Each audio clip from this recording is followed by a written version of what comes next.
শুরু হচ্ছে মানসিক স্বাস্থ্য বিষয়ক অনুষ্ঠান সিনোরা আমি এখন কি করব। কেমন আছেন আপনারা? আমরা ভালো আছি।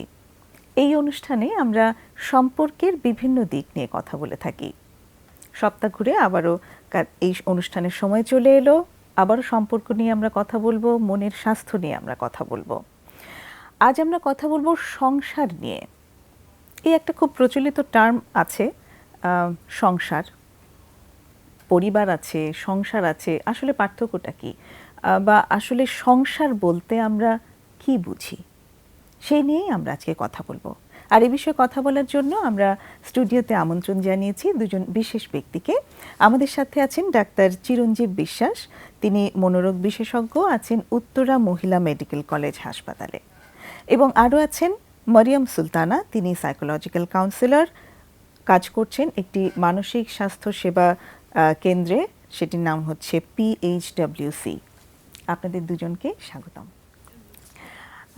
আমাদের সাথে আজকে টেলিফোনে মেহতা বাপা আছেন। আমরা একটু মেহতা বাপার সাথে কথা বলি। হ্যালো। হ্যালো, আসসালামু আলাইকুম আপা, আপনি কেমন আছেন?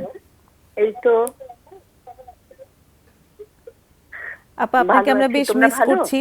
হ্যাঁ, আমরা খুব ভালো আছি, অনেক মিস করছি আপনাকে। গত সপ্তাহে একবার পেয়েছি, আজকে আবার ফোনে পাচ্ছি।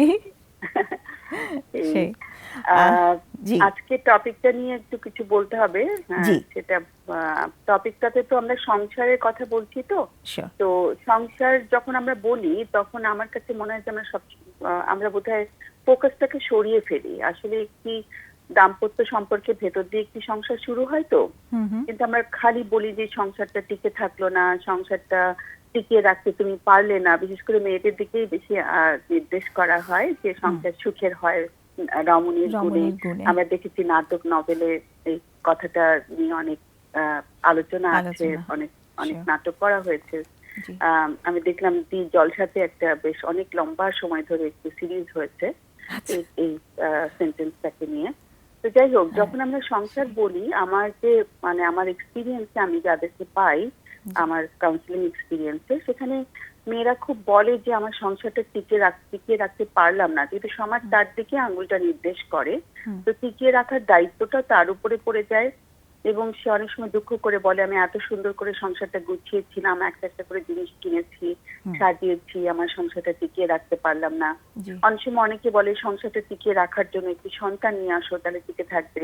এই যে আমরা কতগুলো ভ্রান্ত ধারণা নিয়ে চলছি, আমাদের মধ্যে এখান থেকে বেরিয়ে আসা দরকার। আসলে ফোকাসটাকে যদি আমরা সংসারের দিকে নিয়ে যাই, সংসার শুনলে কিন্তু মনে হয় যে it's a combination of everything, including the furniture, আমি বাসাটা কি কোন পর্দা লাগালাম, কি রঙের পর্দা লাগালাম, সেদিকে অনেকটাই চলে যায় দৃষ্টিটা। আমাদের মনে হয় যে আমরা যদি দৃষ্টিটাকে ফিরিয়ে সম্পর্কের উপরে নিয়ে আসি, যে সম্পর্কের মাধ্যমে একটি সংসার শুরু হয়। আমরা যদি সংসার টিকিয়ে রাখতে হবে এটা না বলে আমরা যদি বলি যে তোমাদের দুজনের সম্পর্ককে তোমরা অনেক বেশি গুরুত্ব দাও, অনেক বেশি এফোর্ট দাও, তোমরা দুজন নারী পুরুষ একটি সম্পর্ক শুরু করেছো, সেই জায়গাটাতে কিন্তু আমাদের যথেষ্ট জোর দেওয়া হয় না আর কি, যেটা আমাদের খুব বেশি করা উচিত। বিফোর উই গেট ম্যারেড, সংসার হওয়ার আগেই কিন্তু আমাদের এই বিষয়টি নিয়ে চিন্তা করা উচিত। তো আমরা যখন বারবার সংসার সংসার করছি, আসলে সংসার বলতে আমরা কি বুঝি, এটা আসলে কি কি কম্বিনেশনে তৈরি হচ্ছে সেই দিকটা চলে যাচ্ছে, অনেক অন্যদিকে জিনিসটা চলে যাচ্ছে, ওটার বাহুল্যগুলো চলে আসছে। কিন্তু আমাদের বেশি করে ভাবা উচিত যে দুটো মানুষ, নারী পুরুষ, তারা একটি খুব পবিত্র বন্ধনে আবদ্ধ হয়েছে, তাদের জীবনে আরো নতুন অতিথি আসবে, কিন্তু তারা যেন তাদের সারাটা জীবন তাদের জন্য এফোর্ট থাকে, সংসার নয়, তাদের সম্পর্কটিকে যাতে করে তারা সুন্দর করে গাঁথুনি দিতে পারে এবং বন্ডিংটাকে আরো বেশি পজিটিভ এবং আরো বেশি শ্রদ্ধাপূর্ণ, আরো বেশি সহনীয়তার জায়গাতে এটার দিকে কিন্তু নজরটা আমাদের বেশি দেওয়া উচিত। আমি সেই জন্যই ভাবলাম যে সংসার বলতে আমরা কি বুঝি সেটা বোধহয় আমাদের একটু চিন্তা করা দরকার এবং সম্পর্কের উপরে বেশি নজর দেওয়া দরকার। কারণ অনেক বেশি ফ্যামিলি ভায়োলেন্স হচ্ছে এখন। আর বাংলাদেশের যে স্ট্যাটিস্টিক্স সেটা বলতে 87% উইমেন ওরা বাড়ির ভেতরে ভায়োলেন্স শিকার হচ্ছে। কাজে আমরা সেটা সেই দৃশ্য দেখতে চাই না, যে ধরনের স্ট্যাটিস্টিক্স আমরা চাই না। বিশেষ করে কোভিড এর সময় যেহেতু আমরা একসঙ্গে আছি, আমাদের বোধহয় সংসার নয় সম্পর্কের প্রতি বেশি মনোযোগ দিতে হবে। Thank you. অনেক অনেক ধন্যবাদ আপা, অনেক সুন্দরভাবে বললেন আসলে সংসার এবং সম্পর্কের জায়গাটি। আমি একটু ডক্টর চিরঞ্জিত বিশ্বাস আপনার কাছে আসতে চাই। আপা বললেন যে সংসারের বদলে বরং যদি সম্পর্কের দিকে মনোযোগ দেওয়া হয়, তো এবার সংসারে অ্যাকচুয়ালি কম্পোনেন্টগুলো কি থাকে সেইটাকে যদি একটু এলাবোরেট করা হয়। আপা বলেছেন আরেকটা খুব ইম্পর্ট্যান্ট তথ্য দিলেন, যেটা হচ্ছে যে এফোর্ট, কে কতটুকু সেখানে এফোর্ট দিচ্ছে, সেই জায়গাগুলো যদি একটুখানি অল্প কথায়। সংসার আসলে আমাদের সমাজেরই একটা সবচেয়ে ক্ষুদ্রতম একটা ইউনিট বলছি। তো এরকম যখন আমরা সংসারের মধ্যে সাধারণত আমরা বলি হাজব্যান্ড ওয়াইফ তার বাচ্চা কাচ্চা মিলে আসলে সংসারের যে কম্পোনেন্ট অনেক এগুলোই বলা হয় সাধারণত। তো সংসারের ক্ষেত্রে যে জিনিসটা হয়, ম্যাডাম যেটা বললেন যে আসলে সংসারটা আমরা ইউনিট হিসেবে না তৈরি করে যে ছেলে মেয়ে হাজব্যান্ড ওয়াইফ এটা না চিন্তা করে সম্পর্কের ক্ষেত্রে সম্পর্কটা ইতিবাচক, আমরা বলি ফ্যামিলি ওয়েলবিং, একটা সুন্দর ফ্যামিলির পরিবেশটা কিন্তু সংসার টিকিয়ে রাখতে সাহায্য করে। সেক্ষেত্রে হাজব্যান্ড এবং ওয়াইফ দুজনেই কিন্তু এখানে গুরুত্ব অপরিসীম। হাজব্যান্ড এবং ওয়াইফ দুজনের সাথে যদি আমরা বলি চারটা কম্পোনেন্ট সবচেয়ে বেশি গুরুত্বপূর্ণ, তার মধ্যে একটা সবচেয়ে গুরুত্বপূর্ণ প্রথমটা যদি আমরা বলি সেটা হলো রেসপেক্ট। হাজব্যান্ড এবং ওয়াইফ এই রেসপেক্টটা তাদের মধ্যে কতটুকু আছে, এবং তাদের মধ্যে যে রেসপেক্টটা থাকে, রেসপেক্ট কিন্তু তাদের সবচেয়ে পরিবারের সবচেয়ে ছোট এবং সবচেয়ে পরিবার বড় সবার মধ্যে কিন্তু এই রেসপেক্টটা তখন কন্টিনিউ হবে। যে সবচেয়ে ছোট ছেলে বা মেয়ে তার সাথেও যদি তাদের সম্পর্কটা এই রেসপেক্টটা থাকে, এবং তখন ছোটদেরও কিন্তু তাদের পরিবারের সবচেয়ে বড় যে হতে পারে তার দাদা দাদি কেউ যদি থাকেন, তাদের সাথে কিন্তু ছোট বাচ্চাদেরও কিন্তু সেই রেসপেক্টের জায়গাগুলো তৈরি হবে তখন। তো এটা কিন্তু একটা সংসারে খুবই গুরুত্বপূর্ণ একটা সুন্দর পরিবেশের জন্য দরকার। দ্বিতীয়টাকে বলি আমরা কিন্তু পরিবেশের মধ্যে যেটা বলি আমার লাভ, ভালোবাসাটা কিন্তু কোনো কন্ডিশন হবে না। যে হাজবেন্ড অনেক বেশি যেটা কোভিডে যেটা হচ্ছে যে হাজবেন্ড ইনকাম করতে পারছেন না, ওয়াইফ তার উপর রেগে যাচ্ছেন, খেপে যাচ্ছেন, বা তাদের সাথে বাজে ব্যবহার করছে। ফ্যামিলি ভায়োলেন্স একটা বড় জায়গা কিন্তু এই জায়গায় হয় একজন যখন একজনকে বুঝতে পারে না, বোঝাপড়ার অভাব। তো যখন ফাইন্যান্সিয়াল কিন্তু একটা গুরুত্বপূর্ণ অংশ পরিবারের, যে পরিবারের সবাই সবার জায়গায় সম্পর্কটা যেমন গুরুত্বপূর্ণ, এবং ফাইন্যান্সিয়াল জায়গাটা কিন্তু ম্যাচ করা গুরুত্বপূর্ণ। তো যখন আমরা কোনো ক্রাইসিসে পড়ছি, হাজব্যান্ড ওয়াইফ নিজেদের প্রতি যে সম্পর্কের ক্ষেত্রে সমঝোতা না থাকে, তখন কিন্তু সেই ভালোবাসাটা তখন তৈরি হচ্ছে না এখনকার যুগে। আগের দিকে যে জিনিসটা হচ্ছে যে ভালোবাসা কোনো রিলেশনের সাথে, ভালোবাসার রিলেশন সেটা কোনো কন্ডিশনের সাথে সম্পর্কিত না। আজকে আমার দেখা গেলো যে একটা মহিলার বাচ্চা হচ্ছে না, হাজব্যান্ড বলছে তোমার প্রতি আমার ভালোবাসা নেই, কেন তোমার বাচ্চা হচ্ছে না, তাহলে সে কন্ডিশন হয়ে গেছে কিন্তু। এবং হাজব্যান্ডও ওয়াইফ যদি বলে তোমার তো আগে অনেক ইনকাম করতে অনেক কিছু গিফট দিতে, এখন তো কিছু দিতে পারো না, তো তোমার ভালোবাসা আমার আসছে না, মন থেকে তোমার প্রতি ভালোবাসা আসছে না, এই সবই কিন্তু কন্ডিশন চলে আসছে। দেখুন বাচ্চাদের প্রতি আসছে, তুমি ভালো জিপিএ 5 পাওনি, তোমার প্রতি ভালোবাসা আসছে না, তোমার প্রতি রাগ জন্মে আছে। তো বাচ্চাদেরও বলতে পারে তোমাকে আমি এই জিনিসটা চেয়েছি, তুমি আমাকে দিতে পারো না মোবাইল, তোমার প্রতি আমার ভালোবাসা আসছে না। তো যখনই আমাদের ভালোবাসাটা কন্ডিশনাল হয়ে যাচ্ছে, তখনই কিন্তু প্রবলেমগুলো তৈরি হচ্ছে, যেটা এখনকার আমাদের পরিবারের মধ্যে সবচেয়ে বেশি দেখছি। যখনই এই চাহিদাগুলো আসতেছে, তখনই কিন্তু সমস্যাগুলো হচ্ছে। থার্ড জিনিসটা যেটাকে বলি সেটাকে বলি আমরা একজনের প্রতি একজনের ভালো লাইকিং, পছন্দ, একজনের পছন্দকে একজন পছন্দকে দাম দেওয়া। যখন হচ্ছে বাবা যেটা পছন্দ করছে মা সেটাকে দাম দিচ্ছে, বাচ্চা যেটা পছন্দ করছে সেটাকে বাবা মা দাম দিচ্ছে, আবার বাবা মা যেটা পছন্দ করছে বাচ্চাও সেটাকে দাম দিচ্ছে। যেটা দেখা যাচ্ছে বাবা মা একটা সাবজেক্ট হয়তো বাচ্চা চয়েস করছে, তুমি এই সাবজেক্টে ক্যারিয়ার করো, ছেলে মেয়ে আমি এটা পছন্দ হচ্ছে না, বাবা মা জোর করে এটা চাচ্ছে। ঠিক সেরকম বাচ্চার ক্ষেত্রে এটা হতে পারে, বাবা মা যে চাচ্ছে না বাচ্চা সেটাই করতে চাচ্ছে। ফোর্থ কম্পোনেন্ট আর লাস্ট কম্পোনেন্ট হচ্ছে যে আমাদের মধ্যে যে রিলেশনশিপের ক্ষেত্রে যে বন্ডিং, ফ্যামিলি বন্ডিং, যেটা যে আমাদের মধ্যে কমিউনিকেশন স্কিল, আমাদের মধ্যে যে এখন যেটা হচ্ছে যে বাবা মা দুজনেই ব্যস্ত হয়ে যাচ্ছে, বাচ্চার সাথে সেই কমিউনিকেশন স্কিলটা, একটা হেলদি কমিউনিকেশন স্কিল কিন্তু ডেভেলপ করছে না। বাবার বাসায় এসে মোবাইল নিয়ে ব্যস্ত, বা টিভি নিয়ে ব্যস্ত, পেপার নিয়ে ব্যস্ত। বাচ্চাটি কিন্তু বাসায় এসে দেখা যাচ্ছে সে তার মোবাইল নিয়ে ব্যস্ত, তার কিন্তু সেই কমিউনিকেশন, একটা গুড কমিউনিকেশনের দরকার আছে। ডক্টর আপনাকে একটু থামাতে হচ্ছে, আমাদের একটা ফোন চলে এসেছে অলরেডি, আমরা ফোনটা নিয়ে নিই। হ্যালো হ্যালো, আসসালামু আলাইকুম। ওয়ালাইকুম আসসালাম, জি বলুন, আমরা শুনছি। আপা, আমার মনে অনেক দুঃখ বেদনা, আমি আচ্ছা। কথা বলে বলবো। জি, আমাদের একটু বুঝতে পারছি আপনার মনে দুঃখ বেদনা, একটু অল্প কথায় যদি বলা যায়। জি, আমি, আর আপনার টেলিভিশনের ভলিউমটা একটু প্লিজ কমিয়ে আমার নিন। নাম মোহাম্মদ ফারুক হোসেন। আপনার নামটা বলতে হবে না, পরিচয়টা প্রয়োজন নেই, আপনি শুধু আপনার সমস্যাটি নিয়ে বলুন অল্প কথায়। জি, আমি থাকি হচ্ছে বিক্রমপুর, আমার দেশের বাড়ি চাঁদপুরে। তো আচ্ছা, আজকে 14 বছর হলো আমি বিয়ে করছি। জি তো গত বছর আপনার 27/11/2019 সালে জি আমার একটা অ্যাক্সিডেন্ট ঘটে। সেই অ্যাক্সিডেন্টটা হলো, আমি জানতাম না আমার ওয়াইফ আরেকটা ছেলের সাথে সম্পর্ক করছে। জি তো ওই দিন সকালবেলা সকালবেলা আমি কিন্তু রাজমিস্ত্রির কাজ করি, আমি সকালবেলা কাজে বের হই, আমি 10:30টার দিকে আমার ওয়াইফের নাম্বার আমি ফোন দিই। জি। আমার ওয়াইফ বললো আমি হসপিটালে যাচ্ছি। আচ্ছা। আমি বললাম কেন, তোমার তো কোনো রোগ নেই, অসুস্থ নেই, তুমি কেন হসপিটালে যাচ্ছ? সে বললো যে আমার এই সমস্যা, আমি হসপিটালে যাচ্ছি। ঠিক আছে, আমার বাচ্চা কোথায়? ফারিয়ারে দাও। বলছে ফারিয়ারে বাসা রেখেছি। তখন আমার একটা ডাউট হলো, আমার বাসা থেকে হসপিটালের দূরত্ব হচ্ছে 5 কিলোমিটার, এখানে যাইতে আসতে সর্বোচ্চ 1 ঘন্টা সময় লাগতে পারে। তো আমি 11টা বাজে যখন আমি ফোন দেওয়ার পর যখন আমার মনে ডাউট হলো, আমি জানি না কেন আমার মনে ডাউট হলো, মনে হয় স্বয়ং আল্লাহ পাক নিজেই ডাউট আমার করে দিচ্ছে। তো আমি হসপিটালে চলে যাই। হসপিটালে যাওয়ার পরে 1-1.5 ঘন্টা ঘুরে ফিরে ঘুরে পাই নাই। পরে একটা স্কুলে তারা 4 রাস্তার মোড়ে ভাবলাম যে যার সাথে গেছে, মানে মাইন্ড তাকে নিয়ে করছি, সেটাই ঘটনা সত্যি হচ্ছে। আমি 4 রাস্তার মোড়ে দাঁড়িয়েছিলাম ঠিক 2:30 পর্যন্ত, খবর আচ্ছা পাইনি। আচ্ছা আসলে এতটা ডিটেইলের বদলে যদি এখনকার সমস্যাটা একটু বলেন, বুঝতে পারছি ওই এখন অ্যাক্সিডেন্ট বর্তমান আপনি বেশ অবস্থাটা ডিটেইলে হচ্ছে বলছেন। সে একটা এই ঘটনা কেন্দ্র করে তাকে অনেক মারামারি করে সে স্বীকার করে যে আমি এই ঘটনা ঘটাচ্ছি, অনেক আচ্ছা। স্বীকার করতে। পরবর্তী তাকে আমি মারছি, মারা পরে সে বাড়িতে চলে যাওয়ার করে যাক, তারপর আমি তাকে নিয়ে ঘটনা পরে আসছি। আচ্ছা, যেটা এটা গত ঘটনা বছরের হচ্ছে- ঘটনা বললেন?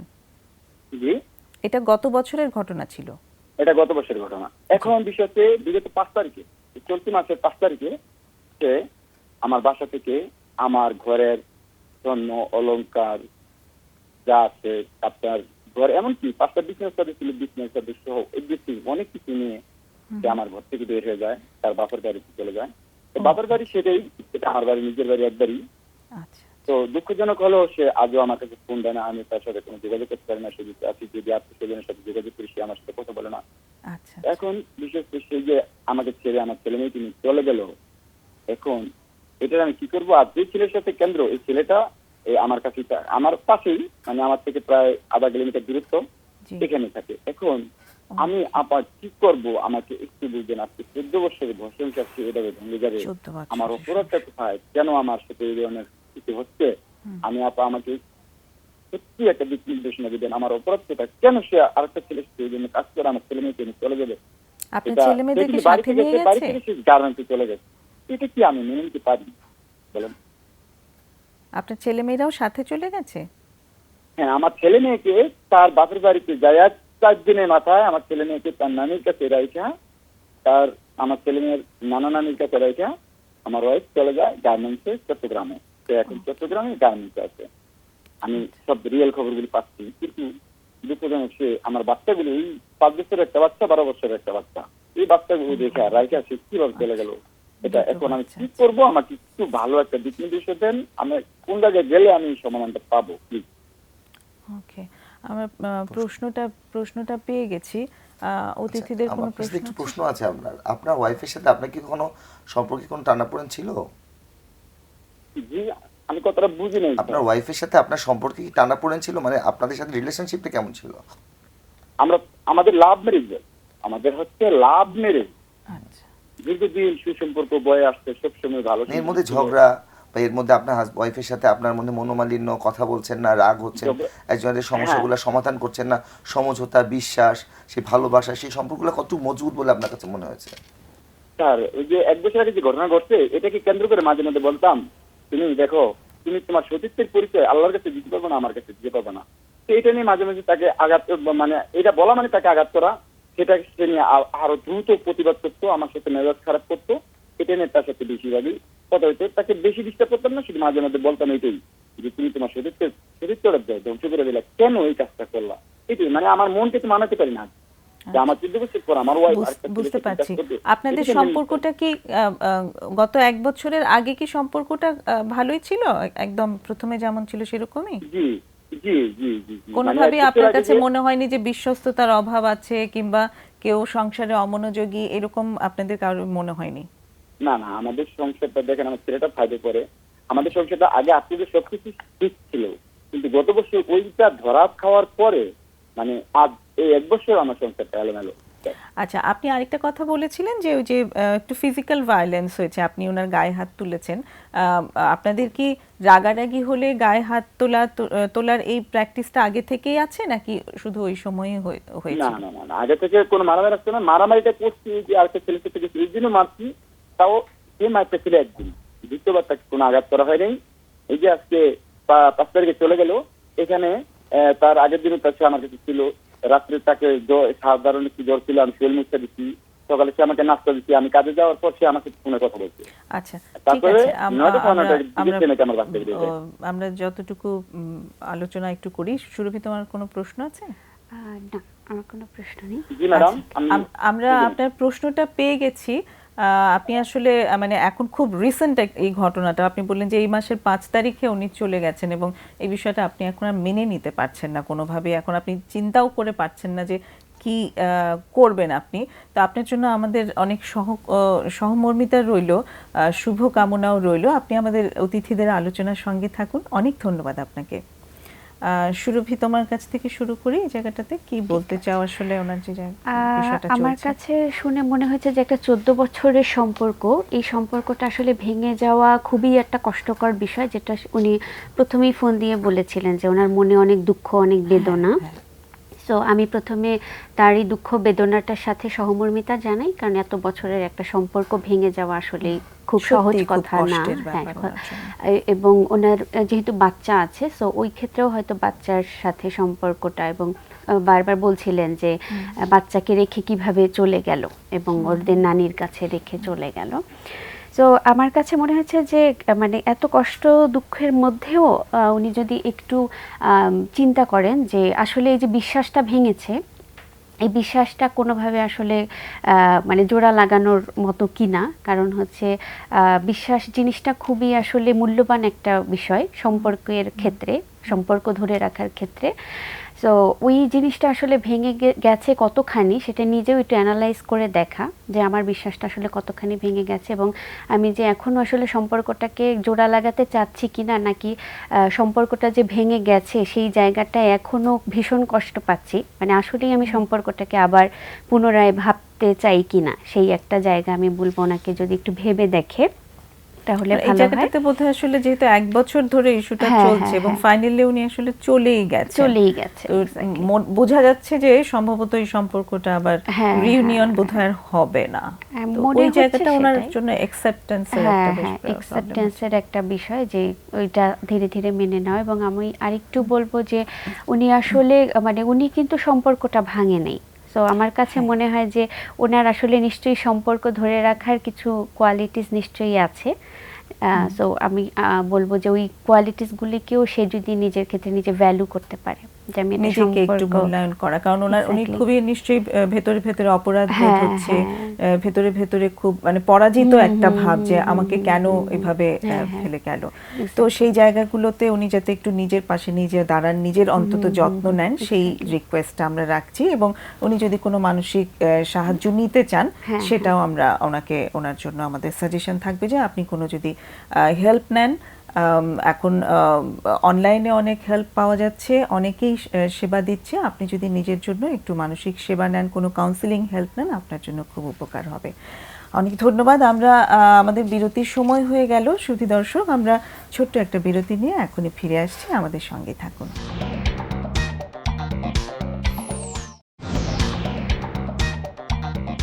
সুপ্রিয় দর্শক, বিরতির পর আমরা আবার ফিরে এলাম সিনোরা আমি এখন কি করব অনুষ্ঠানে।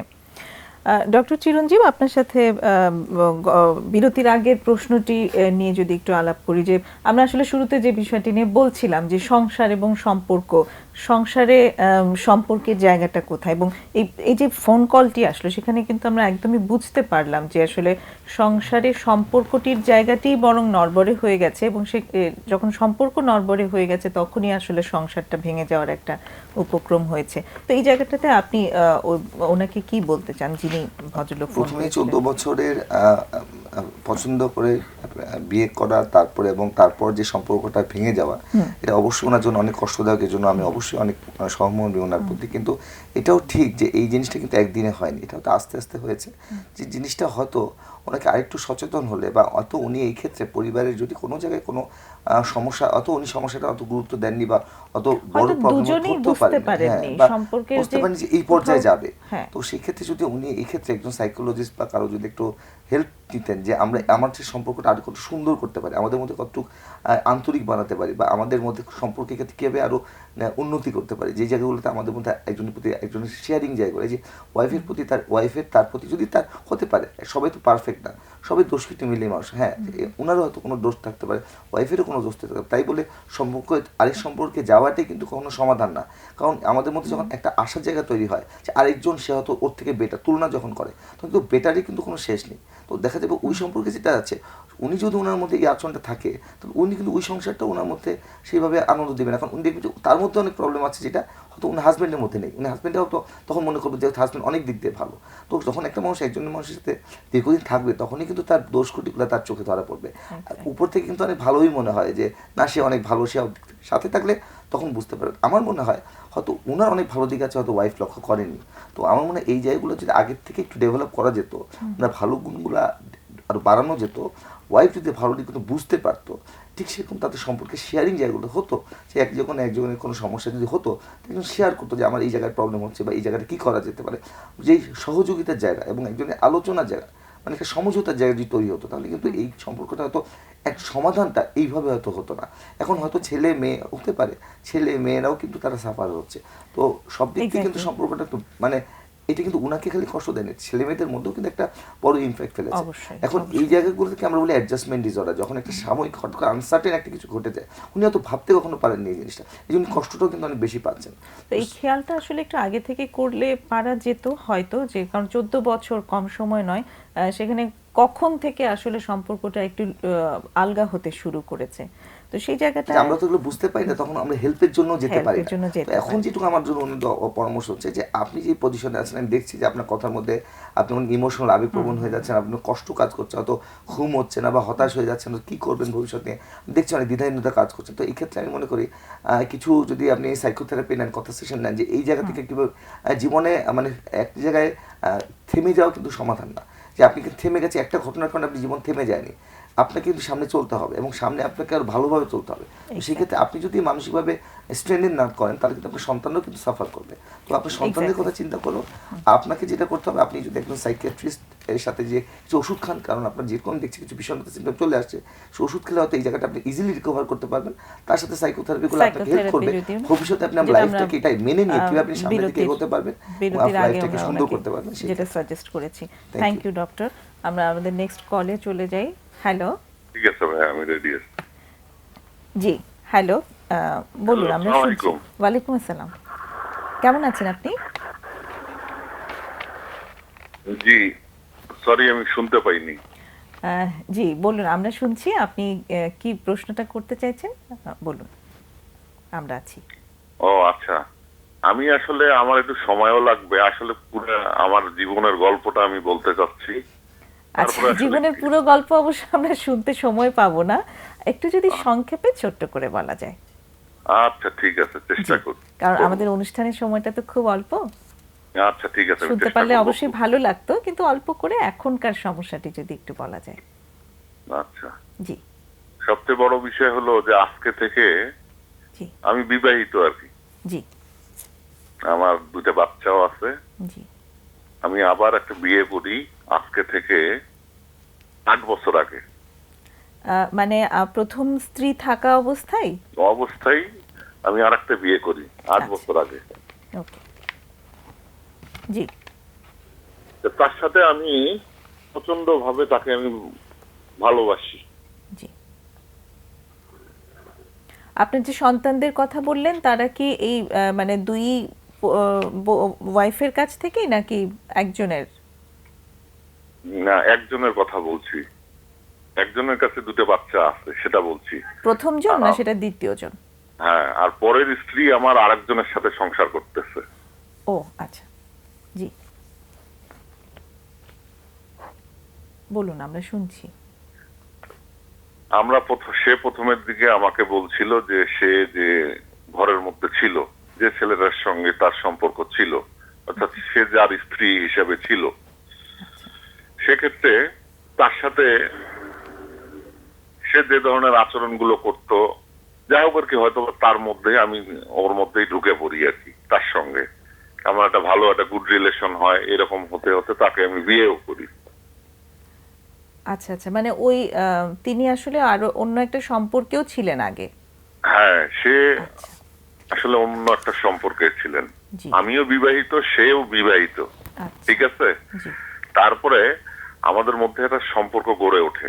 জি, গড়ে ওঠার পর আমি তাকে বিয়ে করি, আচ্ছা কিন্তু সে ওই বাড়িটা কিন্তু ছাড়ে না, সে ওখানেই থাকে। আচ্ছা আচ্ছা। ওই হাজবেন্ডের সাথে?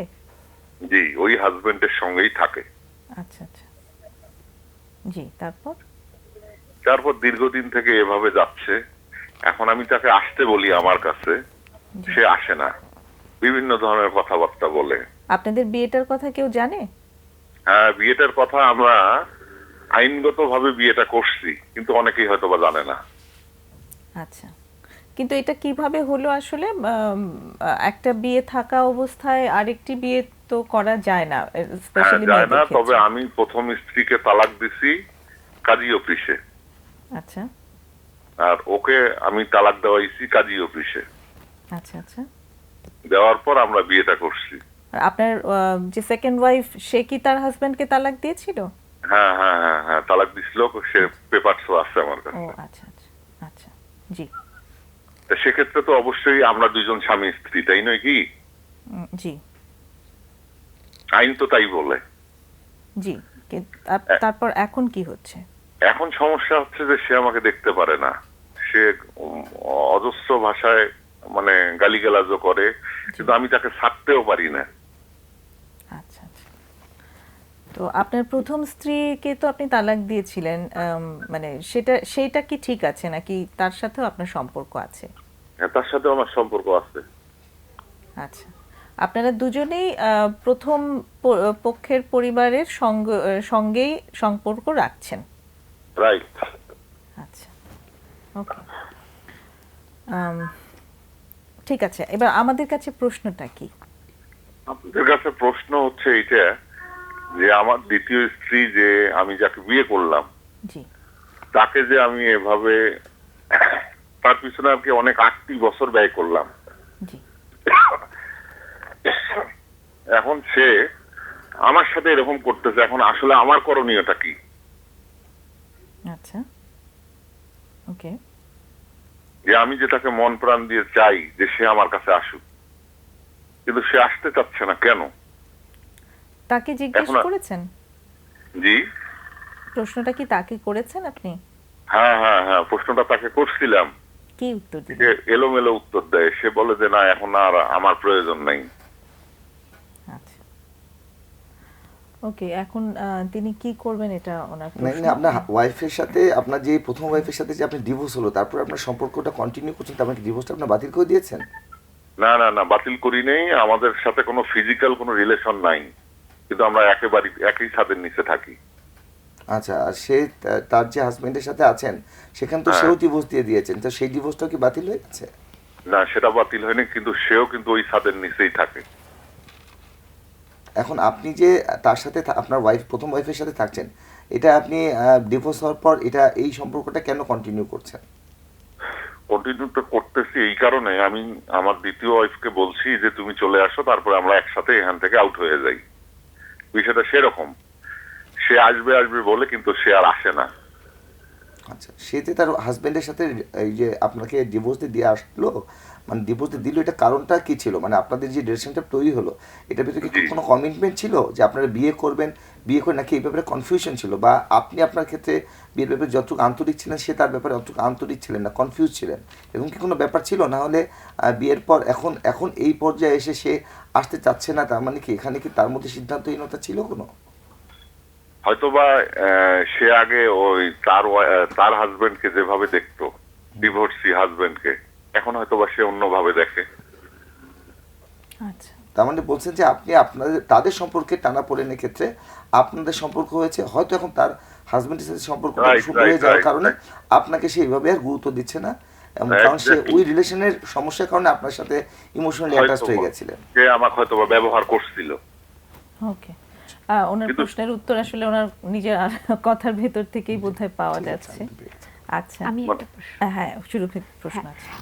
আমি একটা প্রশ্ন করতে চাচ্ছি আপনাকে। জি, জি, আপনি করুন। আপনার প্রথম ওয়াইফের সাথে এখনো একই ছাদের নিচে বাস একই করছেন, তাই না? ছাদের নিচে বাস হ্যাঁ, করছি, রাইট। তো এই সম্পর্কটাতে আপনি কি পাচ্ছেন? এই যে প্রথম স্ত্রীর সাথে এখনো থাকছেন, তো আমরা জানি যে একটা সম্পর্ক আসলে মানে এমনি এমনি থাকে না, ওখান থেকে কিছু একটা পাওয়া যায়। তো এই সম্পর্কের মাধ্যমে আপনি এখনো কি পাচ্ছেন বলে মনে করছেন প্রথম আমি ওখান সম্পর্ক? থেকে পাচ্ছি ধিক্কার, প্রথম অপমান। সম্পর্ক থেকে?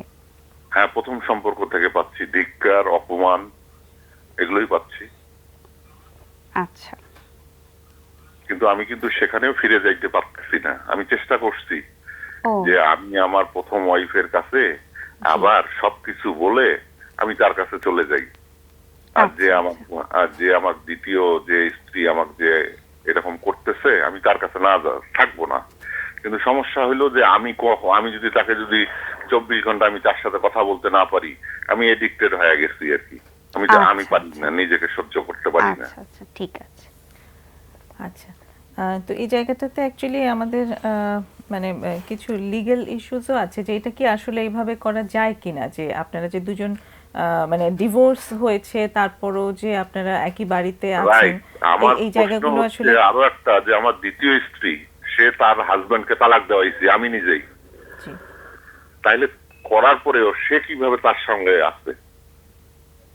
আচ্ছা, প্রশ্নটা অ্যাকচুয়ালি 8 বছর আগেই উঠবার কথা ছিল, হয়তো উঠেও ছিল। Right. ঠিক আছে, তো সেই জায়গাগুলোতে কিছু লিগ্যাল ইস্যুস আছে। তো আমরা আসলে লিগ্যাল ইস্যুস নিয়ে তো আসলে কথা বলতে পারবো না আমরা। আপনি এই মুহূর্তে যে প্রশ্নটা করেছেন সেটা নিয়ে আমরা আমাদের গেস্টদের সাথে আলাপ করি। আপনাকে অনেক ধন্যবাদ। আচ্ছা, ফোনটা কেটে দেওয়ার দরকার নেই, আমার এখানে কারেন্টও নাই, এটা শুনতে পারবো উত্তরটা। ও আচ্ছা, ঠিক আছে, আমি আপনি লাইনেই ফোনে থাকি। থাকুন, আমরা গেস্টদের সাথে আপনাদের কথা আলো- বলছি। ঠিক আছে, আমি একটু সুরভি দিয়ে শুরু করতে চাই, যে কি বলতে চাই আসলে আমরা বেশ কমপ্লিকেটেড, হ্যাঁ, যথেষ্ট কমপ্লিকেশন, যথেষ্ট কিন্তু complicated। ইমোশনাল জায়গাটাও আছে আসলে, হ্যাঁ, সেই জায়গাটাও তো বাদ দেওয়া যাচ্ছে না।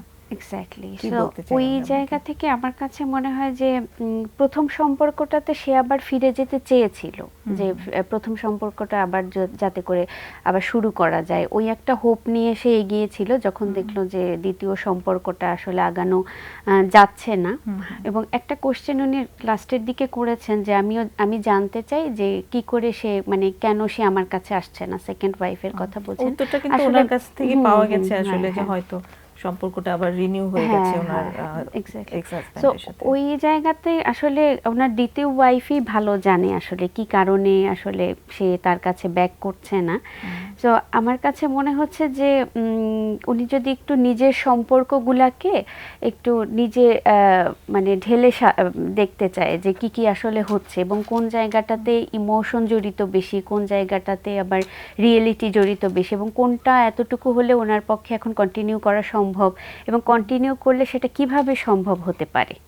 হ্যাঁ, দ্বিতীয় জায়গাটাতে অনেক বেশি উনি নিজেই একটা শব্দ ব্যবহার করেছেন আমাদের দর্শক, সেটা হচ্ছে যে অ্যাডিক্টেড ফিল করে সে দ্বিতীয় সম্পর্কটার ক্ষেত্রে।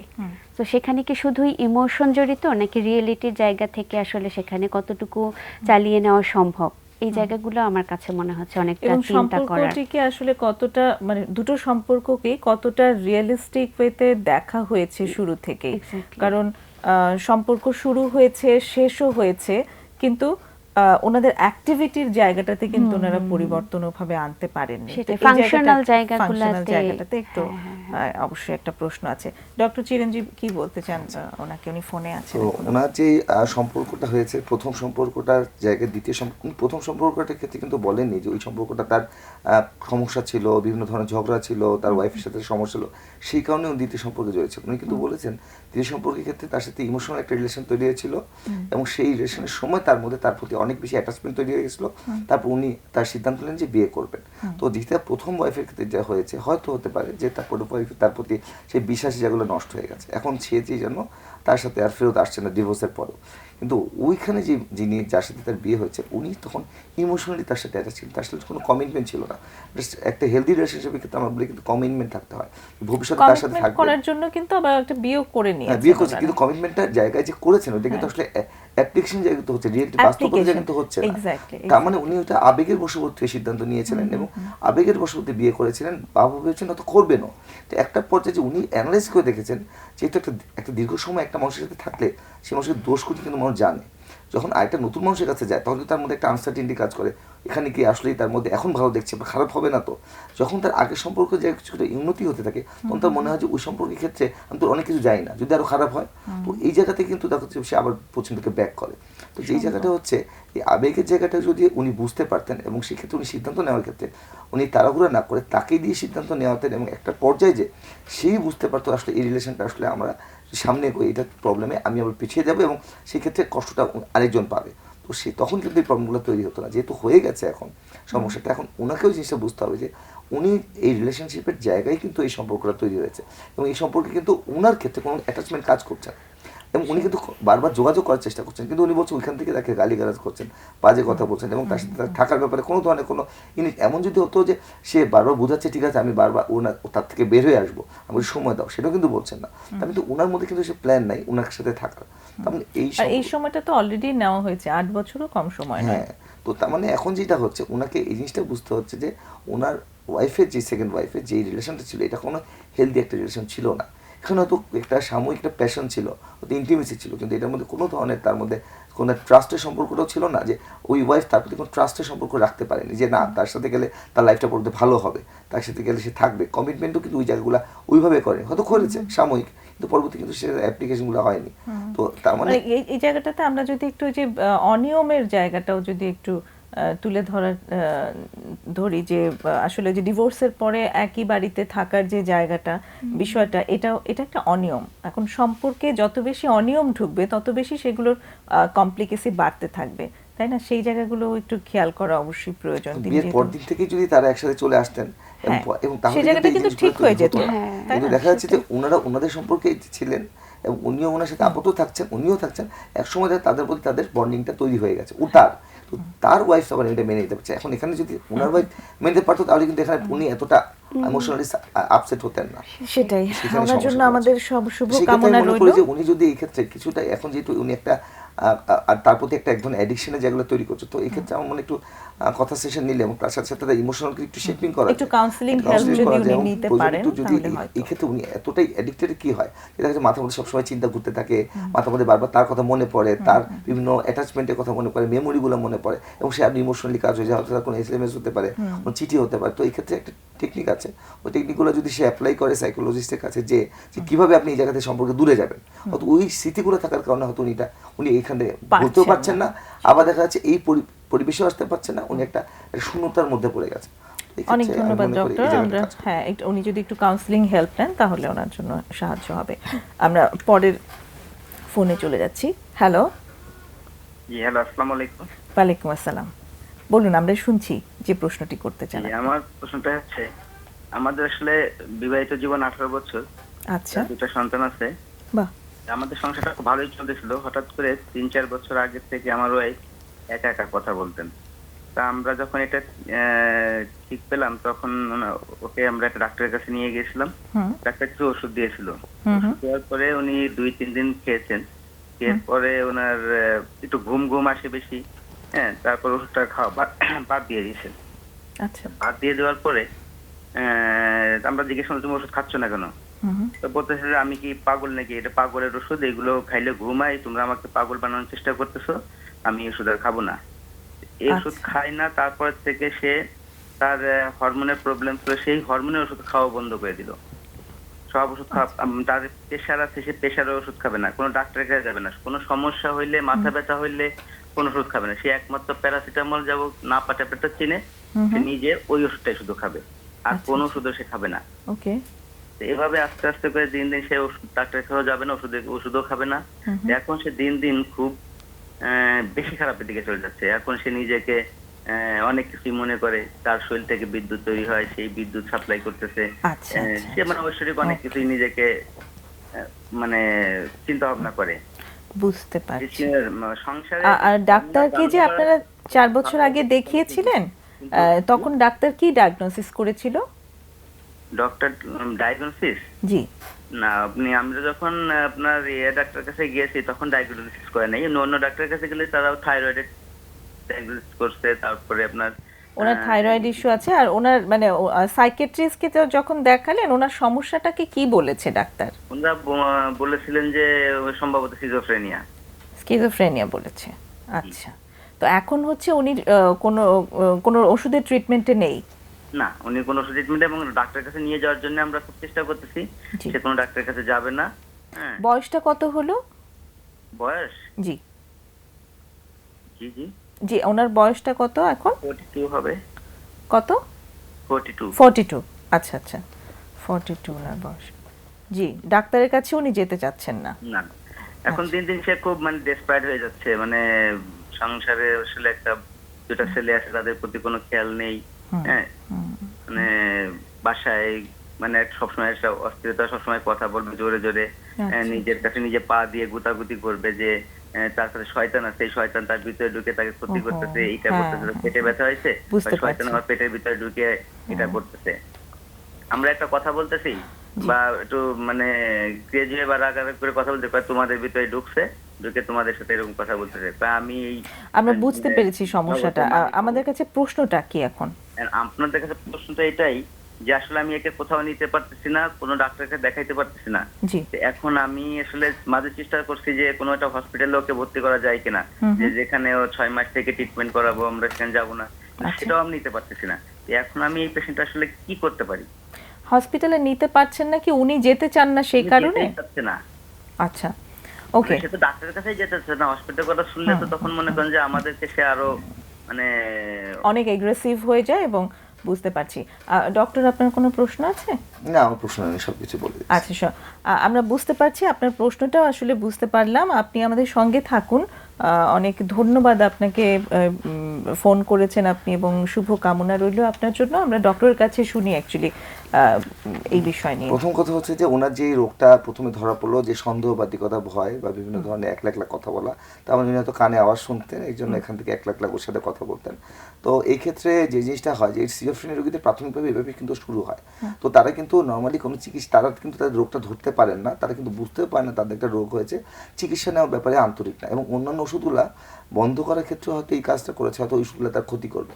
তো যে কোনো কারণে হোক, বা কানে আওয়াজ যে বলছে সে হয়তো বলতে পারে ওষুধগুলো তোমার ক্ষতি করবে, তো যে কোনো কারণে হোক সে কিন্তু তার নিজের টেক কেয়ারগুলো করতে পারছে না, তাদের নর্মাল ডেইলি অ্যাক্টিভিটিগুলো কিন্তু করতে পারছে না। তো এই রোগটা কিন্তু একটা ব্রেনের একটা খুব জটিল রোগ, এবং এই রোগের ক্ষেত্রে কিন্তু ওষুধ ঠিক মতো খেলে কিন্তু রোগী পুরোপুরি সুস্থ হয়ে যায়। তো এই ক্ষেত্রে রোগীরা কিন্তু খেতে চাবে না, এটাই স্বাভাবিক। আমার মনে হয় প্রথমে যখন ডাক্তারকে দেখিয়েছিলেন তখনই হয়তো আমার মনে হয় একটু ডাক্তার যদি একটু আপনাকে হয়তো একটু বলে দিতেন হয়তো যে ওষুধগুলো কিন্তু আপনাকে খাইয়ে দিতে হবে, মুখের মধ্যে খাওয়া পর্যন্ত চেক করে তারপর ছাড়তে হবে, এবং উনি যদি না খেতে চায় সেক্ষেত্রে ইমিডিয়েটলি ডাক্তারকে জানাতে হবে। যেটা হয়েছে, আপনি যদি ডাক্তারের কাছে আসতেন হয়তো ডাক্তার আপনাকে অন্য ধরনের টেকনিক দিত। আমাদের এই ক্ষেত্রে কিছু ইঞ্জেকশন অ্যাভেলেবেল আছে, যে ইঞ্জেকশনগুলো রোগীর শরীরে 1 মাস 15 দিন 1 মাস থাকে। তো ইঞ্জেকশনগুলো তার জন্য সেফ। কেন? ইঞ্জেকশন দিলে তার 1 মাস শরীরের মধ্যে থাকবে, এবং তার আপনার প্রতিদিন ওষুধগুলো খাওয়াতে হবে না। এটা একটা পজিটিভ দিক।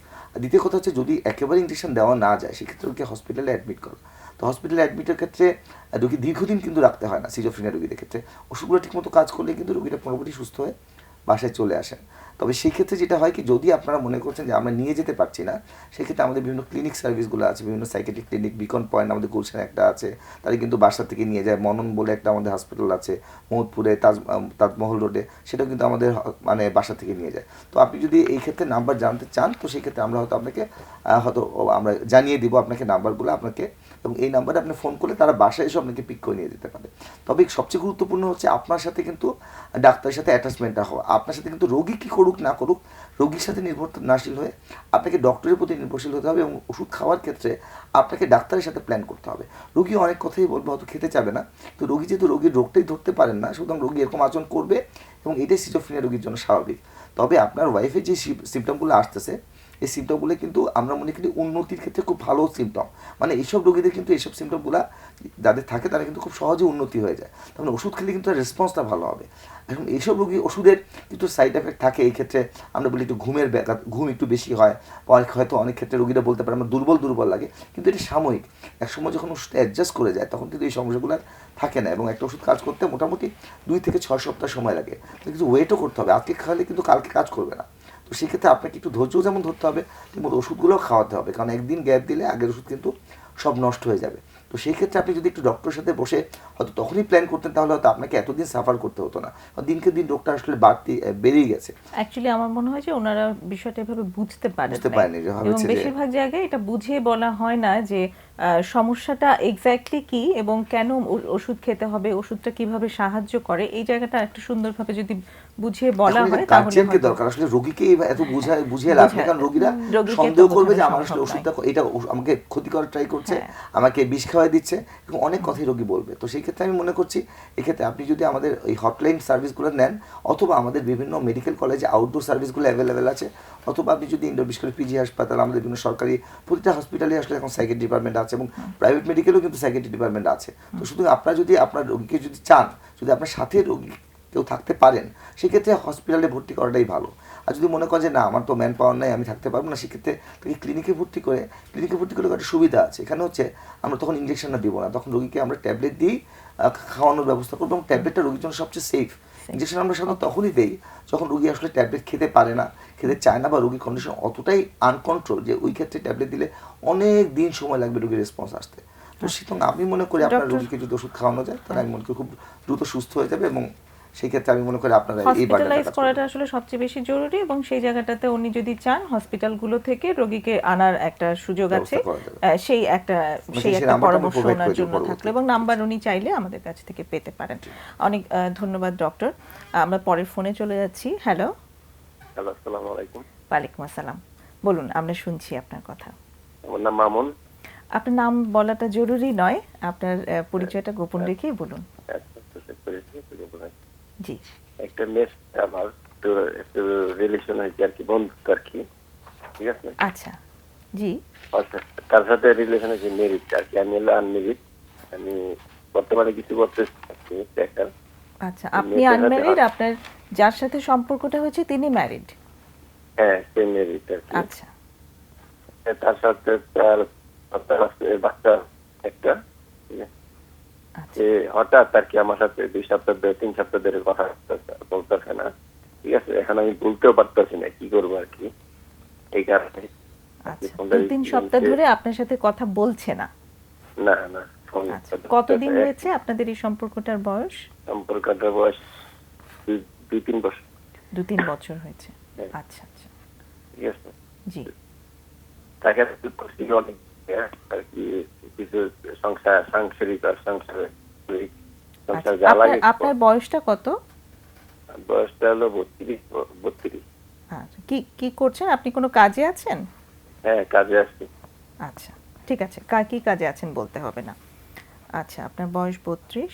জি, এবার প্রশ্নটা কি আমাদের কাছে? প্রশ্নটা হলো, এখন আমার সাথে কথা বলে আমি বলি না আর কি, এটা বলতেও পারতাছি না, এই কারণে কি করণীয়, কি করতে পারি?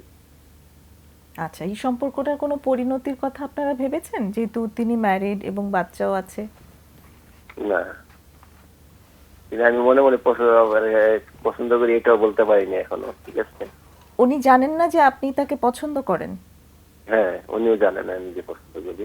আচ্ছা, তাহলে এই ভালো লাগার ব্যাপারটা একতরফা,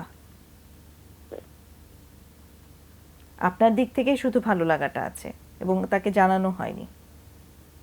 তোর হাজবেন্ড ওর দিক দিয়ে আর কি সময় দেয় না, কোনো দিক দেয় না, চায় কোনো দিক দিয়ে সময় দেয় না আর কি।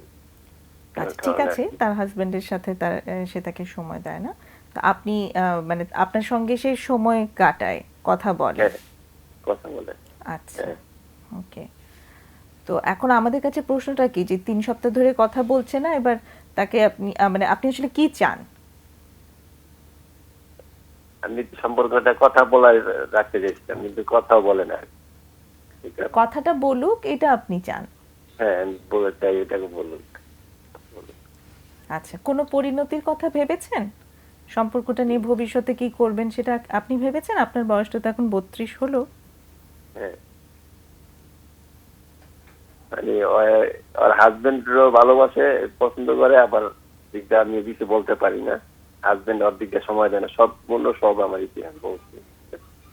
ঠিক আছে, ঠিক আছে, প্রশ্নটা কি আমাদের কাছে? বলতে পারতাছি না ওকে আর কি। ভুলতে চান আপনি? হ্যাঁ, আমি বলতে চাচ্ছি। আচ্ছা, ঠিক আছে, আপনার প্রশ্নটা আমরা নিলাম। আমাদের একটা ছোট্ট বিরতির সময় হয়ে গেছে, বিরতি থেকে এসে আমরা এই প্রশ্নের উত্তর দেব।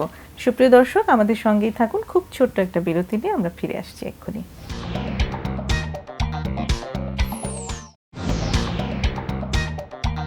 সুপ্রিয় দর্শক, বিরতির পর আবারও ফিরে এলাম সিনোরা আমি এখন কি করব অনুষ্ঠানে। বিরতির আগে আমরা একটা টেলিফোনে ছিলাম, সেই টেলিফোনের দর্শকের প্রশ্নের উত্তর আমরা দেওয়ার চেষ্টা করব এখন। সুরভি, তোমার কাছ থেকে আমি শুরু করতে চাই যে এই ওনাকে আসলে আমরা কি বলতে চাই। তিনি বললেন যে একটা সম্পর্কের ভেতর দিয়ে আছেন এবং সম্পর্কটি যে আসলে একটা প্রেমের সম্পর্ক ওনার কাছে সেটা উনি জানাননি অপোজিটে যিনি আছেন। তো অ্যাকচুয়ালি এখন কি করতে পারেন উনি? বেশ কিছুদিন ধরে যে কমিউনিকেশন বন্ধ আছে, উনি এইটাকে নিতে পারছেন না, এখন ভুলতে চান সেটাও বলেছেন। আসলে চটপট ভুলেও যাওয়া যাবে কিনা সেই জায়গাটা। ধন্যবাদ জানাচ্ছি ওনাকে যে ফোন দিয়েছেন এই বিষয়টা নিয়ে কথা বলার জন্য। তো ওনার কথা শুনে আমার মনে হচ্ছিল যে সে একটা অস্থিরতার মধ্যে দিয়ে যাচ্ছে, মানে একটা অ্যাংজাইটির মধ্যে দিয়ে যাচ্ছে যে কেন তার পছন্দের মানুষটি ফোন দিচ্ছে না। তো আমার কাছে মনে হচ্ছে যে যেহেতু উনি বলেছেন বিষয়টি একপাক্ষিক, মানে দুই পক্ষ থেকে হচ্ছে না, উনি যে নিজে পছন্দ করেন এটা আবার ওনাকে জানতেও দেননি, যাকে পছন্দ করেন তাকে এখন পর্যন্ত বলেন উনি। সেই একপাক্ষিক বিষয়ে আসলে যেটা হয় যে সম্পর্ক তো দুই দিক থেকে তৈরি হয় এবং একটা কমিটমেন্টের জায়গা থাকে। তো একপাক্ষিক হওয়ার কারণে তো এটা আসলে সম্ভব না যে কমিটমেন্টে যাওয়া বা কিছু। আর আমরা যতই মনে মনে চিন্তা করে থাকি যে অপরপক্ষের মানুষটা হয়তো আমাকে বুঝে নেবে বা হয়তো বুঝতে পারছে যে আমি তাকে পছন্দ করি, হ্যাঁ। সো উনি বারবার বলছিলেন যে ওনার হাজব্যান্ড ওনাকে সময় দেয় না, তো উনি তো অনেকটা সময় দেন। হয়তো এই ক্ষেত্রে মনে মনে কলারের একটা এক্সপেকটেশনও কাজ করছে যে আমি যে এত সময় দিচ্ছি ও কেন বোঝে না, ওর হাজব্যান্ড তো ওকে সময় দিচ্ছে না, আমি সময়টা দিচ্ছি, সো আমি তো প্রায়োরিটি হওয়ার কথা। এই ধরনের এক্সপেকটেশন হয়তো কাজ করে থাকতে পারে। সো আমার কাছে মনে হচ্ছে যে উনি যদি একটু এটা চিন্তা করে যে এই না বলা কথা এটা ওনাকে কতখানি হেল্প করছে বা এটাতে কোন ধরনের সিদ্ধান্তে আসা যায়। কারণ এই অসম সম্পর্ক একটা দেখতে পাচ্ছি যে ওনার একটা বাচ্চা আছেন যাকে উনি পছন্দ করেন এবং আসলেই উনি এই ধরনের সম্পর্কে যেতে চান কিনা, ইচ্ছুক কিনা, সেই জায়গাটা চিন্তা করে দেখা। ওনাকে সময় দেন না, তার মানে কি উনি আসলে কি চান, সম্পর্কটি রাখতে চান না, এরকম কি আছে কিনা ওনার মনে আসলে? সেটাই। আবার কলারের পক্ষ থেকে ওইটা চিন্তা করে দেখা যে মানে যাকে সে পছন্দ করছে তাকে ম্যারিড অবস্থায়, মানে একজন ম্যারিড এবং যার কিনা বাচ্চাও আছে, তার দায়িত্বটা সে নিতে কতখানি প্রস্তুত, সেই জায়গাগুলো। এবার উনি যে একটা জায়গায় বললেন যিনি ভুলে যেতে চাচ্ছেন আসলে এখন, সেটাও কি আসলে একটু মানে আবেগের বশবর্তী হয়ে এখন চিন্তা করছেন নাকি যুক্তি দিয়ে ভাবছেন? সেটাও একটু ভাবতে পারেন যে যুক্তির জায়গাটা। হ্যাঁ, কারণ আমরা তো সহজেই কোনো কিছু ভুলে যাই না, হয়তো আমরা ওইটাকে প্রসেসিং করতে পারি বা ওইটা নিয়ে কাজ করার মাধ্যমে, সাইকোথেরাপিস্টের কাছে গিয়ে কাজ করার মাধ্যমে ওই জিনিসটা আমাকে যতখানি তাড়না এখন দিচ্ছে ওই তাড়নাটা হয়তো আমি মিনিমাইজ করে আনতে পারি। কিন্তু আমরা তো আসলে মেমোরিটা বা আমাদের স্মৃতিটা তো আমাদের মাথা থেকে হারিয়ে যাবে না, এবং সেটা খুব অল্প সময়, 2-3 সপ্তাহের কথা বলেছেন। অনেক ধন্যবাদ ডক্টর চিরঞ্জীব, আপনার কাছে আমি আসছি আরেকটা ফোন নিয়ে, তারপর একসঙ্গে আসছি। হ্যালো। আসসালামু আলাইকুম। ওয়ালাইকুম আসসালাম, বলুন, আমরা শুনছি আপনার কথা, যে বিষয়টি নিয়ে বলতে চান। প্রথমে ধন্যবাদ জানাই আপনাদের এই আয়োজনের জন্য, কারণ এটা আমাদের বিশেষ করে নারীদের জন্য, পুরুষদের জন্য অনেক সলভ করে। আচ্ছা, আমরা নিচ্ছি আপনার ধন্যবাদ। আপনি আমাদের সময়টা তো অল্প, সমস্যাটি বলুন। সেটা বুঝতে পারছি। জি, আসলে আমি অনেক বছর আগে 2003 সালে আমি ক্লাসমেটকে বিয়ে করি। আচ্ছা। তো অ্যাকচুয়ালি আমাদের ওরকম সম্পর্ক ছিল না, ও ভালোবাসতো কিন্তু আমার পক্ষ থেকে না থাকার কারণে, কিন্তু আমার মা ওকে খুব পছন্দ করার জন্য আমি মার কথা মতো বিয়ে করি। আচ্ছা। তো বিয়ের 3 বছর প্রায় বেকারই থাকে, হুট করে চাকরি চলে যায়। তো তারপরে আমি তাকে চাকরির ব্যবস্থা করি আমি নিজে থেকে। তো ওখানে চাকরিতে আসার পরে আমি ওকে বলি যে তুমি ভালোভাবে নিজেকে এস্টাবলিশ করার চেষ্টা করো। অ্যাকচুয়ালি আমার ফ্যামিলির অবস্থানটা ওদের চাইতে সব সাইডে একটু উপরে ছিল, তো আমি মন থেকে চাইতাম ও এস্টাবলিশড হোক, ভালো একটা লেভেলে যাক। সরি। তো কিন্তু ও দেখা যায় যে ঢাকায় এসে ওই ভালো মানে নিজের ইমপ্রুভমেন্টের চাইতে ও হয়তো ও যে বাজে মেয়েদের চাইতে বা কলিগদের সাথে মহিলাদের সাথে একটু বেশি ইন্টারেস্ট ফিল করে। আচ্ছা আচ্ছা। তো সেই অবস্থায় আমি চিন্তা করি যে না, এভাবে তো চলতে দেওয়া যায় না। তখন আমার একটা মেয়ের জন্ম হয়। আচ্ছা তো ওই অবস্থায় আমি কিন্তু একটা কলেজে শিক্ষকতা করতাম ওই সময়। আমি শুধুমাত্র যাতে আমার ফ্যামিলিটা ভালো থাকে এই জন্য আমি ঢাকায় এসে আরেকটা কলেজে জয়েন করি। আমি একটা কলেজের অ্যাসিস্ট্যান্ট বাহ, প্রফেসর। চমৎকার। তো এখানে চাকরি করার সুবাদে হুট করে আবার ওর চাকরিটা চলে যায়। যখন চাকরিটা চলে যায় 2 মাসের মধ্যেও আমাকে কিছুই জানায় না। প্রতিদিন চাকরি যাচ্ছে ও আসছে। কি ও মানে বারবার চাকরি চলে যাওয়ার বিষয়টা আসলে কি? প্রথম যে চাকরিটা চলে গেল সেটা হচ্ছে ও রোড অ্যাক্সিডেন্ট করে, তো রোড অ্যাক্সিডেন্টে ওর মাথার মানে মেমোরিটা চলে গেছিল কিছু সময়ের জন্য অবশ্য। আচ্ছা আচ্ছা আচ্ছা তো আমি তখন ভাবলাম যে একটা মানুষ যদি পৃথিবীতে বেঁচেই না থাকে তাহলে চাকরি দিয়ে আমি কি করব। আচ্ছা। তখন তখন আমি সুস্থতার দিকে মনোযোগ দেওয়া হলো। জি, তখন আমি চিন্তা করলাম যে যেহেতু আমি নিজে চাকরি করি, ওর লাইফ রিস্ক নিয়ে আমি চাকরি করতে দিব না। জি তখন ওই চাকরিটা ছাড়া নিয়ে আসি। কিন্তু ঢাকায় যেটাতে ঢুকানোর পরে চাকরিটা চলে যায় ওটা ওর প্রবলেমের জন্য যা। কি রকম প্রবলেম? এটা হচ্ছে ওর কলিগের সাথে এমন কিছু রিলেশন হয়তো হয়েছে যে কারণে মালিক তাকে ছাঁটাই করতে বাধ্য হয়। আচ্ছা মানে একটা বাইং হাউসে ছিল। আচ্ছা আচ্ছা ওকে। তো আপা 2 মাসেও যে চাকরি চলে এসেছে সেটা আমাকে বলে না। ও প্রতিদিন যায় আসে যায় আসে যায় আসে। জি তো আমি 2 মাস পরে জানতে পারি যে ওর চাকরিটা চলে গেছে। হুম ওর কলিগের একজন সিনিয়র আপা, ওনার সাথে আমার মাঝে মাঝে কথাবার্তা হইতো। তো উনি বললেন যে না, ওনার তো চাকরি চলে গেছে। এটা কতদিন আগের কথা বলছেন? এটা হচ্ছে 2011 সালের কথা। আচ্ছা, সেটা অনেক দিন আগের কথা। জি। একটু এখনকার ইস্যুতে যদি আসা যায়। এখনকার ইস্যুতে হচ্ছে ওই অবস্থায় আমি তখন আবার ওকে আমি আরেকটা চাকরিতে জয়েন করাই। আচ্ছা আমি ফোন করে ব্যবস্থা করে ও নিজের চেষ্টা করছে 2 মাস কিন্তু হয় না। আমি আবারও অন্য জায়গায় চেষ্টা করি, চাকরিটা হয় এবং কি ভালো মানের একটা চাকরি, জি একটা বিদেশি বাইং হাউসে ও ভালো একটা স্যালারিতে আসে। তখন আমাদের অ্যাম্বিশনটা বেড়ে যায়। ওকে। আমি ওকে বোঝাতে থাকি, দেখো আমরা অনেক স্ট্রাগল করে আজকে এই অবস্থায় আসছি, আমার আত্মীয় স্বজনরা এই জায়গায় আছে, তুমি একটু ইমপ্রুভ করার চেষ্টা করো। আর আমি অর্থ চাই না, বিত্ত চাই না, তুমি শুধু এমন একটা ভাবে তৈরি হও যাতে মানুষ ভাবে যেন একটা স্ট্রং পার্সোনালিটি ছেলেকে হয়তো বিয়ে করতে পারছি আমি, এটাই আমার গর্ব। আচ্ছা কিন্তু আপা দেখা যায় যে ওখানেও জি ওই চাকরিতেও গিয়েও মহিলাদের সাথে জড়িয়ে যায়। আচ্ছা ওখানে যখন জড়িয়ে যায় তখন এটা আমি জানতে পারি কিভাবে, ওর মোবাইলে একদিন আমি গান শুনতে শুনতে ওর কল রেকর্ড বেজে ওঠে। আচ্ছা ঠিক এটা আছে, আপা বুঝতে আপনাকে- পারছি। এটা আপা আপনাকে ডিটেইলে না বোঝাতে গিয়ে পারছি না। আমরা ডিটেইলে না গিয়ে একটু জি, জি। সমস্যার ভেতরে থাকি। জি আমি তো বুঝতে পারছি তারপরে যে আমি এইভাবে আপনি জেনেছেন। বিভিন্ন ভাবে তাকে বোঝানোর চেষ্টা করি যে এখন মেয়ে বড় হচ্ছে, তুমি এইভাবে চলার চেষ্টা করো। কিন্তু ও আমাকে কথা দেয়, এমনকি কথা না আপা, ওর প্রত্যেকটা যে আচরণ, আমি এইটুকু বুঝতে পারি যে ও আমাকে ছাড়া মনে হয় যে ও অন্ধের মতো থাকে, এতটাই ভালোবাসে আমাকে। আচ্ছা, আপনাকে কিন্তু- ভালোবাসে এটা আবার বুঝতে পারেন। হ্যাঁ, ওর কেয়ারিংটা মানে আমার মনে হয় যে আমি যদি ভাগ করি হয়তো 80% মেয়েদের ভাগ্যে মনে হয় এরকম হাজবেন্ড জুটে কিনা সন্দেহ। আচ্ছা আচ্ছা, যেমন মানে সবসময় আমার অসুখ বিসুখ, খাওয়া দাওয়া, হ্যাঁ, এইসব সবকিছুতেই তার আলাদা একটা নজর।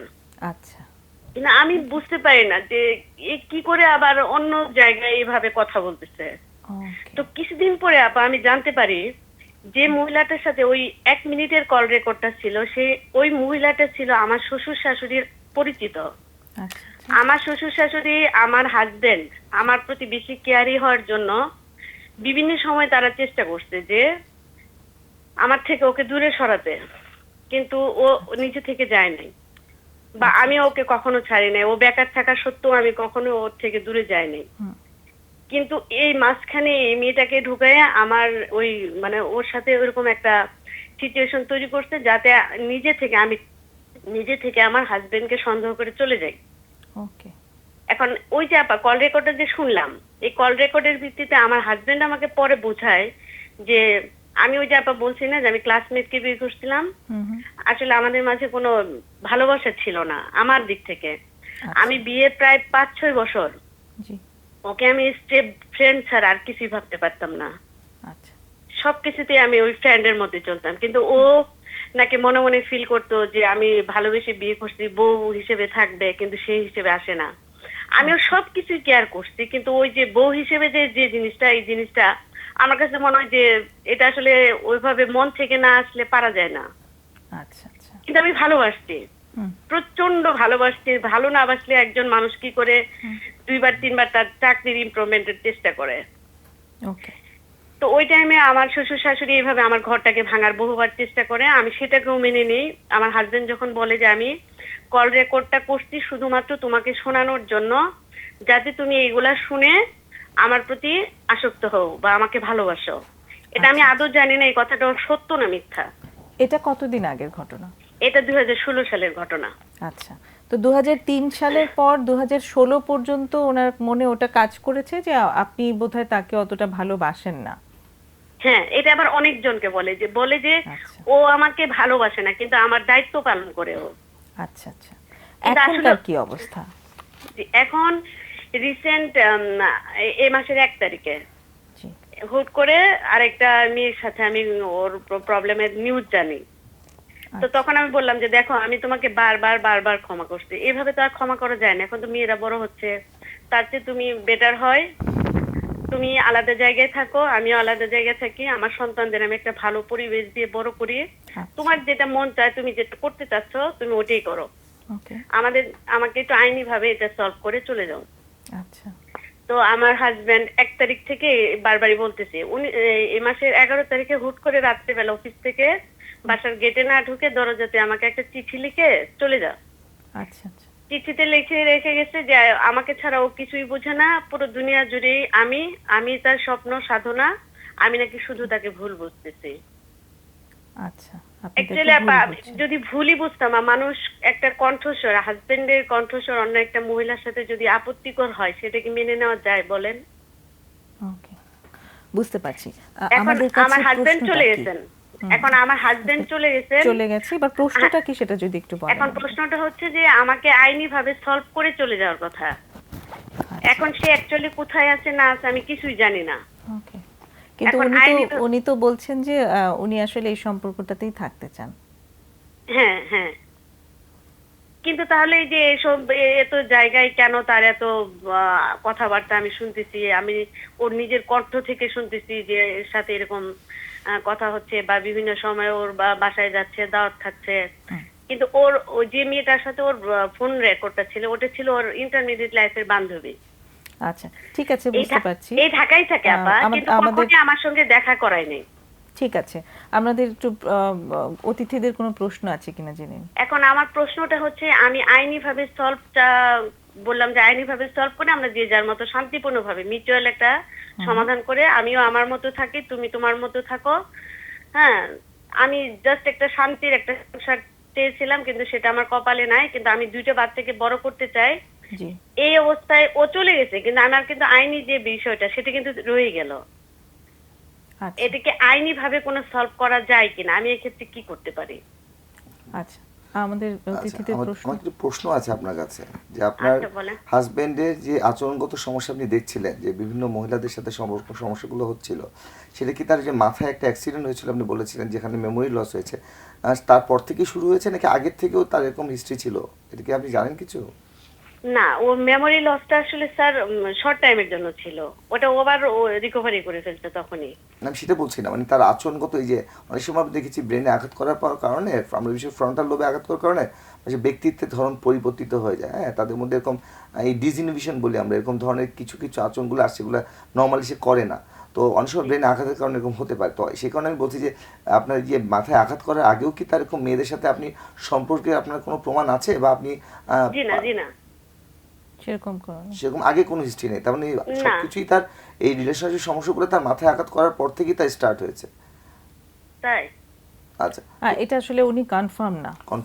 আচ্ছা, ঠিক আছে। বুঝতে পারছি। তো এই যে আঘাতগুলো, যে মহিলাদের সাথে যে সমস্যাগুলো তার হচ্ছিল এবং তার যে চাকরিও চলে গেল, তো এই ব্যাপারে আপনি কি কোনো সাইকোলজিস্ট বা কারোর সাথে কথা বলেছিলেন যে আমাদের সম্পর্ক কীভাবে জোরদার করা যায় যেন পরবর্তী সে কোনো এক্সট্রা ম্যারিটাল অ্যাফেয়ারগুলোতে না জড়ায়? বা কারণ এই ক্ষেত্রে আপনি তো বারবার সাফার করছেন, যে আপনি দেখছেন বারবার সমস্যা, হয়তো আপনি মাপ করছেন, আপনি হয়তো মনে করছেন সে আমাকে অনেক ভালোবাসে, আর সে কারণে আপনি হয়তো ভাবছেন যে হয়তো ওই রিলেশনশিপগুলো আপনি হয়তো বিশ্বাস করছেন না, বা আপনি হয়তো বিশ্বাস করছেন আপনার শ্বশুর শাশুড়িরা হয়তো ক্ষতি করার জন্য বা আপনার সম্পর্ক নষ্ট করার কারণে এটা করছে।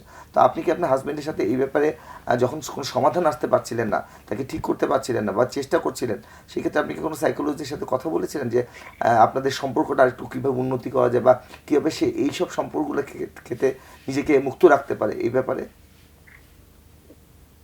জি না, আমি এই ব্যাপারে কথা বলিনি, কিন্তু আমি সবসময় ওর সাথেই ট্রাই করছি যে আমরা চলো আরো নতুন করে করি, বা আমাদের যে ভুলগুলো আছে সেটা যেন না হয়, তুমি চেষ্টা করো এই জিনিসের জন্য যেন তুমি না জড়াও। ও বারবারই আমাকে কথা দিচ্ছে, বলছে যে তুমি যেগুলো বলতে সেগুলো আসলে কিচ্ছু না।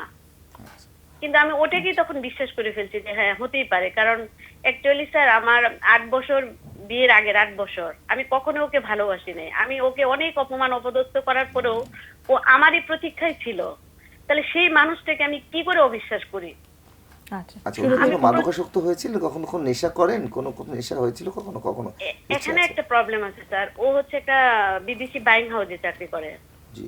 তো মাঝে মাঝে ওদের যে প্রোগ্রামগুলো হয়, ওই প্রোগ্রামগুলোতে এই ধরনের থাকে, আইটেমগুলো থাকে।